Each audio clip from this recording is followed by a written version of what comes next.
John Boyle? Sure. Will, as Pete said, you're unfortunately good at rehabbing. You've been through two of these serious injuries. Just what was the process like? I know different injury, but just a second year of having to come back from something major like that. And then how excited are you to be cleared for training camp to start things off? Yeah, I mean, kind of the number one response I got was, "Oh, you've done it once, you can do it again," and that was kind of my mentality, man. I knew a ton about the process, kind of the ups and downs, and the grind that it takes to get back, the daily commitment, and that really carried me through this one. We worked tremendously hard, and again, I wasn't alone on this one, just like the last one. Tons of support from, the Seahawks, my friends, my family, the fans. So. It was a group effort to get to this point, and I'm really excited to get rolling here and play some real football. Greg Bell? Will, did you have any human, natural, why me thoughts either at Cleveland or in the weeks after that? Yeah, I think as prepared as I was to complete this rehab process, when you went down for the second time, I was on such a high, right? We had done a great job with my knee and worked tremendously hard and was super prepared, and the team was winning, we were having success, and then to go down again on kind of a fluke deal, it was kind of crushing for sure. And I don't want to say that lightly. There was a good week or so where I was in a bad place mentally, but that was the beauty. I was able to talk about it. I think that's one thing. If you're in a bad place, you should be able to talk about it with your friends and family and lean on those to kind of bring you up. You're isolated a lot when you get hurt.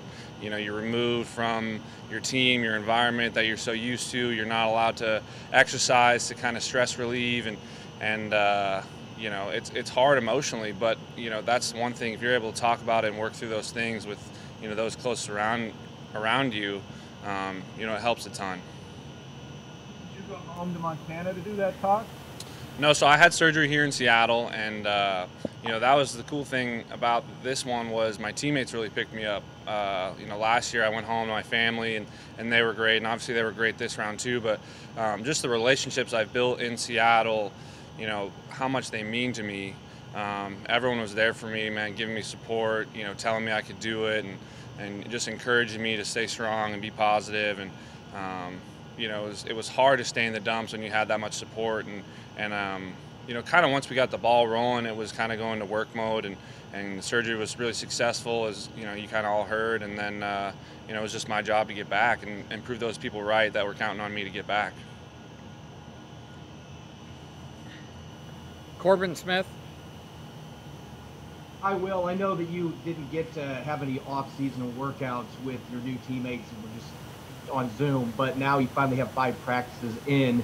What's it been like to observe and learn from Greg Olsen on the field? Where's he fitting in with this tight end group? Yeah, Greg's been a great addition, man. He really cares about the success of our tight end room. I think we're going to do some really cool things with the talent that we have, not just Greg and myself, but Luke and Jake and some of these rookies who are going to come along as time goes on. But these 5 practices have been really fun. We're growing, we're learning how to kind of operate together, what we need out of each other, and he brings a ton of knowledge to the game, and we're just trying to pick up all that stuff. Whether it's releases or route combinations or seeing the defense in certain ways, all that stuff comes in a factor, and I'm just trying to soak it in as much as possible, and also be a resource for Greg. kind of how the Seahawks operate and do all those things. It's been a lot of fun. I'm really excited to work with him all year. Did you guys ever figure out how many men it takes to bring down a gorilla? It's still up for debate. If you want to get into it, I got plenty of time, man. But Luke claims that it's over 15, but I think we can get the right crew together and do it under 15 people, man. That's kind of the ballpark area. Thanks. Jen? But will we ever know, Will? I mean, come on. Will we ever know the real? Let's hope not. I mean, I don't really want to be stuck in a fight with a gorilla. I don't need that. Closest thing I'd probably come to is a grizzly bear back home in Montana, but not home. You're just praying, man. Yeah. That's not my question. Here's my question. You mentioned the mental grind it takes to come back from an injury. In some ways, this entire year for all of us is a mental grind. Do you think you approach this and maybe the mental reps it takes when you can't be on the field as much or can't be in the meeting rooms, do you think you approach it differently based on your rehab experience the last couple years? Absolutely. I think one thing I've learned just in the last 2 years is how powerful your mind is, really. And, it could have been really easy for me to shut down and say my career's over and just be in the dumps and have a poor attitude.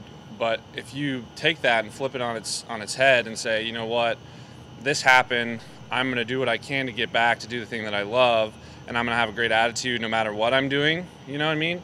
Whatever the work is, whether it's rehab or practice, I still have to have a great attitude going forward. And if you apply that to your life, whether it's how it was before COVID versus now, we're in Zoom meetings and we're not going outside as much, we're not being as social as much. It's all up to your attitude, right? And so if you have a great attitude about Zoom and I'm still able to connect with those I care about and I'm still getting work done and I still have fresh air and sunshine or whatever, all those things that you can control, right? Your attitude is what you can control. It's going to change your life. And I think if you set your mind to anything and try and be as positive and productive as you can, great things will happen. Art?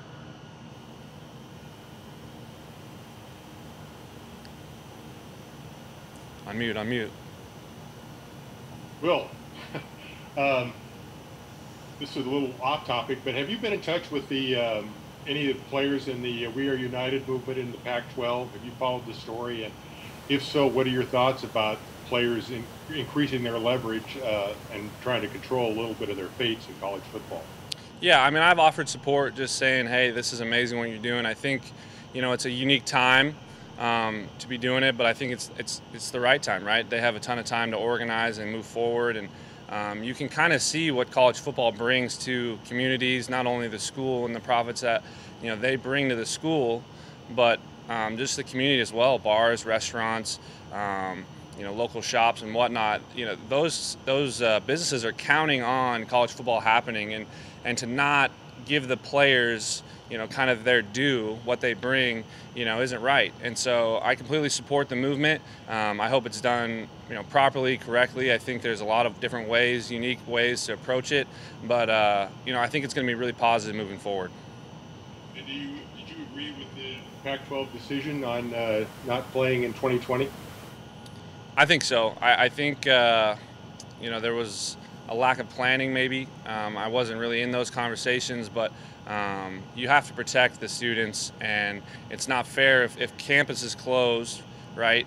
Why should football players have to come and sacrifice and risk, getting COVID because they have to, because they're on scholarship, right? So if they weren't prepared to protect the players enough, I think it was the right move to not play football. If they create a plan that's safe for the players, and as time goes on and we know more about this disease and the virus, maybe there'll be football soon. But for now, I do think it was the right move. Thanks. Aaron? Hey, Will, you talked about the attitude you have and staying positive at all times.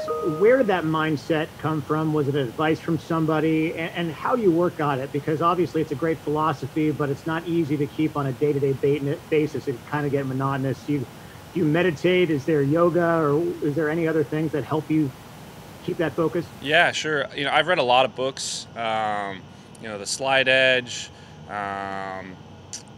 That's the number one. Kind of got the ball rolling. Coach Pete gave me that in college, the Slide Edge, and really my main philosophy is what you look for is what you'll find.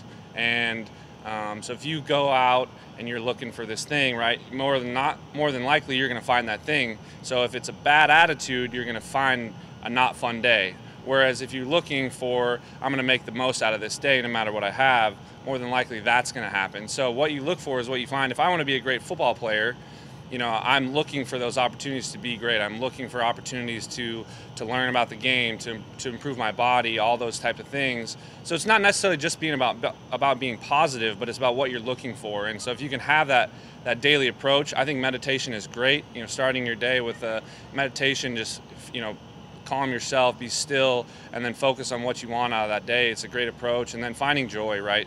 Whether it's reading, getting outdoors in nature, yoga, exercising, I think is great. All that plays a factor in your mindset. But it's not just about being positive. It's about being purposeful. It's about looking for what you want, I think. Thank you. Omar? Hey, Will, good to see you, man. You too. How's Hermosa? It's good. Yeah. Nice and cool right now. Thanks. I'm just curious, what the conversations are like with Greg, knowing that I'm sure he has a lot of perspective, advice for the longevity of his career and as much success that he's had. And then you have a lot to provide him, knowing the system and kind of being in that offense for a couple of years now. Just kind of what's that back and forth exchange like?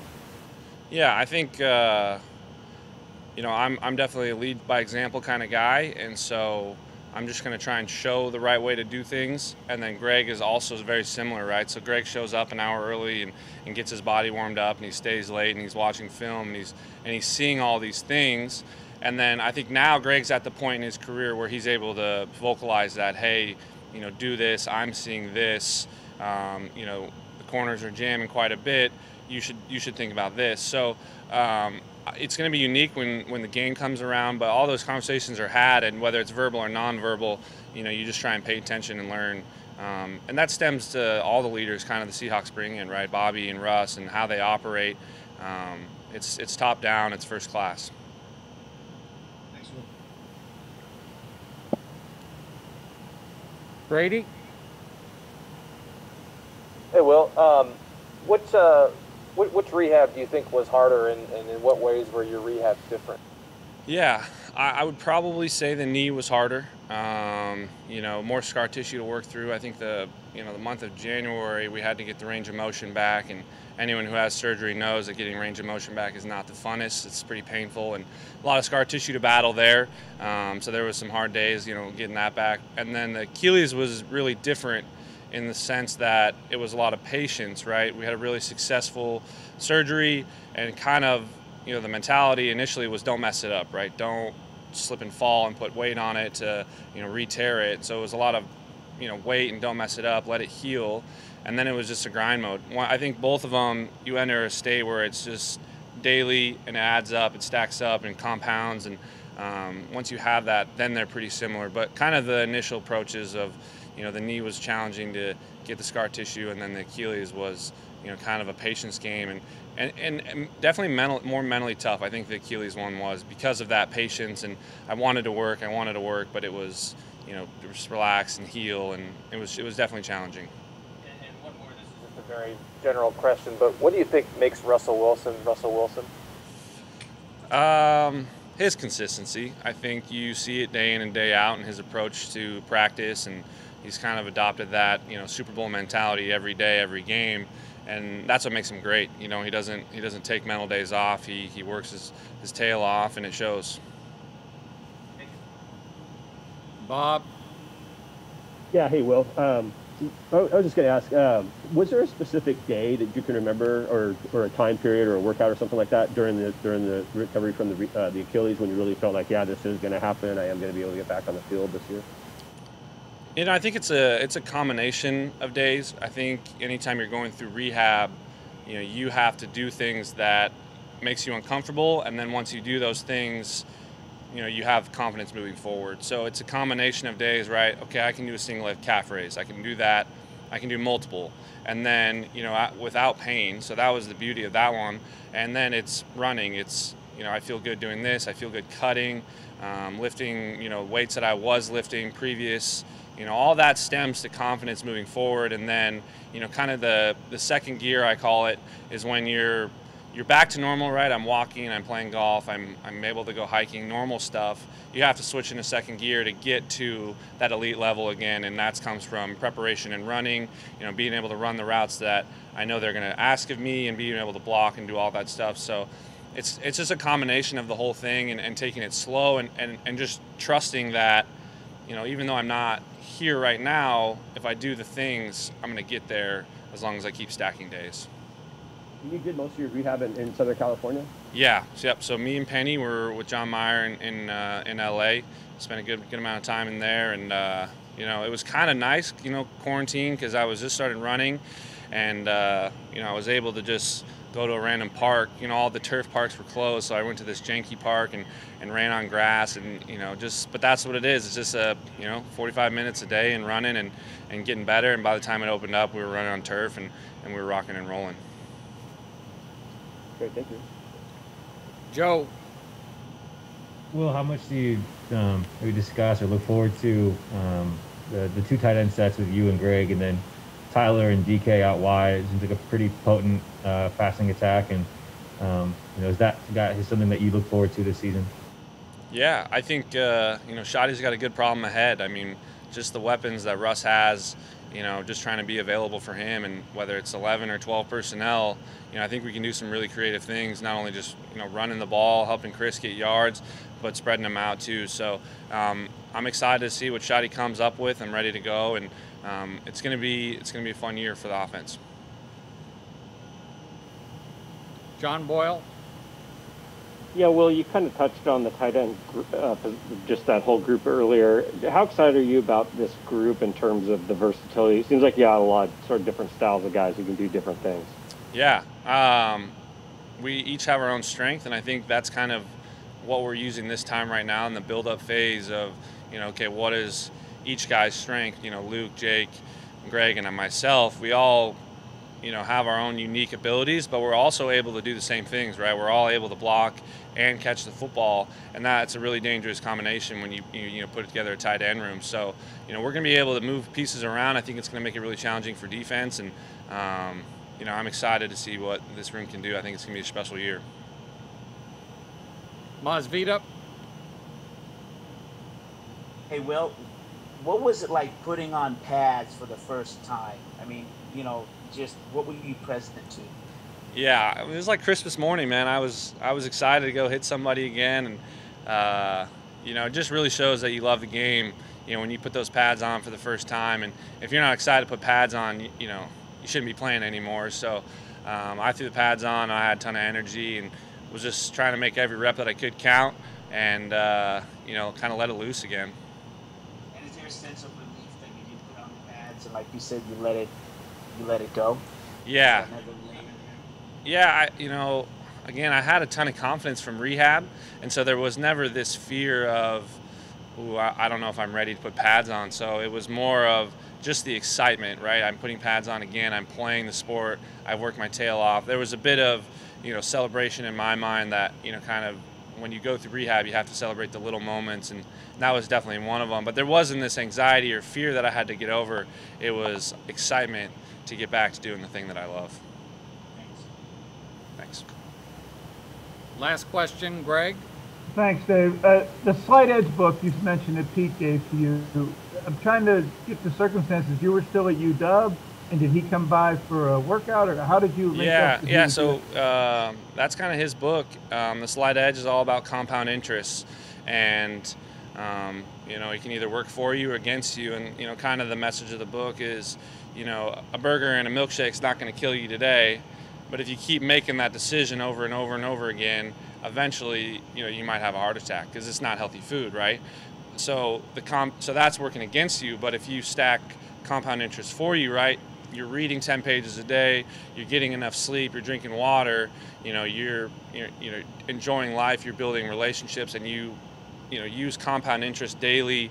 Small acts, easy to do, easy not to do. Your life is going to be exponentially better if you keep stacking those days. So that was kind of the first book that I ever received, kind of a unique mental approach to life. And then, there's the Powerful Engagement, Trevor Moad's It Takes What It Takes. There's all sorts of books out there that, if you just read 10 pages a day of one of those books, you're going to be, in a year or two, you're going to be way mentally sharper than you were when you first started. But the Slight Edge really kicked it off for me, because you have to make that decision to just read 10 pages a day, and it's a lot of pages over a year. And Pete Carroll, the Seahawks coach, just gave a college player that, or what was the relationship there? That was Coach Peterson. I call him. They're both Pete's to me. Coach Peterson back at UW did, yeah.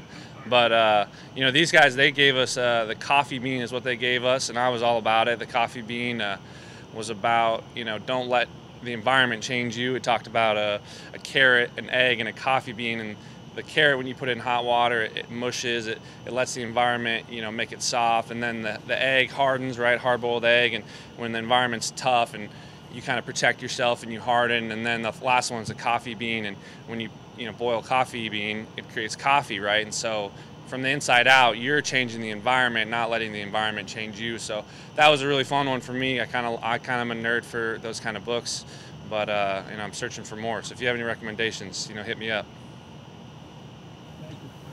All right. Thank you, everybody. Thanks, guys.